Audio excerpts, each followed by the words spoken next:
В седми коридор Иван Семикин и Игор Трунов от Украйна, победители от Световната купа в Монтемор и трети в Сегет.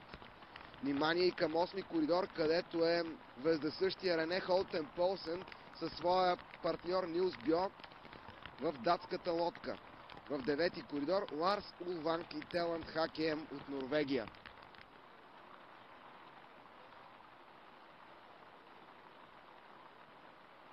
Ето го датския дует с Рене Холтен Полсен на първа дупка, двукратен медалист от Пловдив 2017 в надпреварата на едноместниците.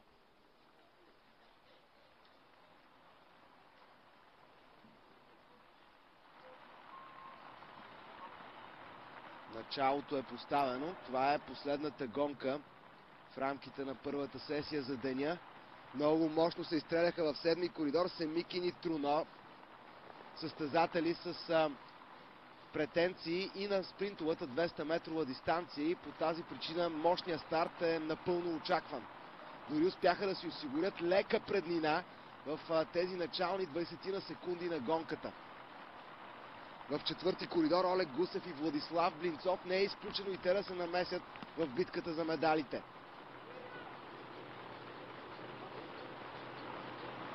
Украйна на първата позиция.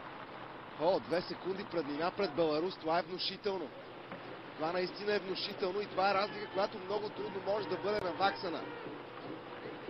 Унгарците Бенче Надаш и Шандор Тотка се движат на втората позиция. Малко по-малко от 200 метра преди финала.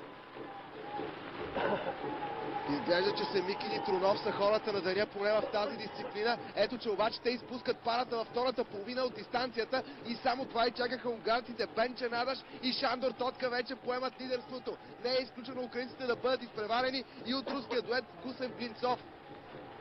Страхотен финален спринт за Надаш и Тотка. Това ще бъде поредно злато за Унгария.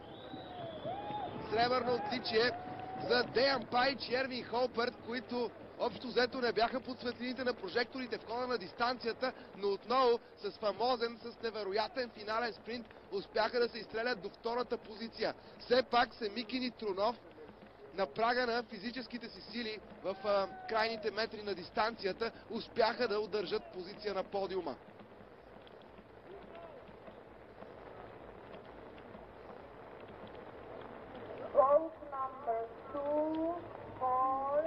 Отново спираща дъха развръзка. Семикин и Трунов просто се надцениха. Струва ми се, тук ясно пролича техния спринтьорски профил. Това, че най-силната им дисциплина е 200 метра. Видяхте просто как върнаха гъста някъде след контролата на 250 метра. Отлична работа за Холперт и Паич.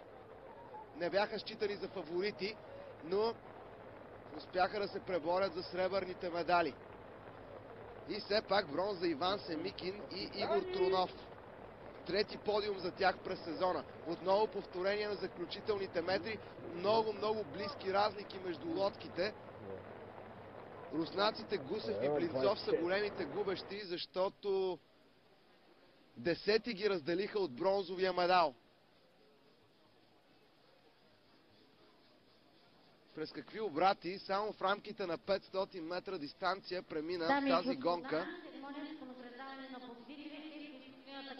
Пореден чудесен старт през днешния ден, а просто като турпили бяха унгарците в последните 200 метра, неудържими, наистина невероятни Бенче Надаш и Шандор Тотка.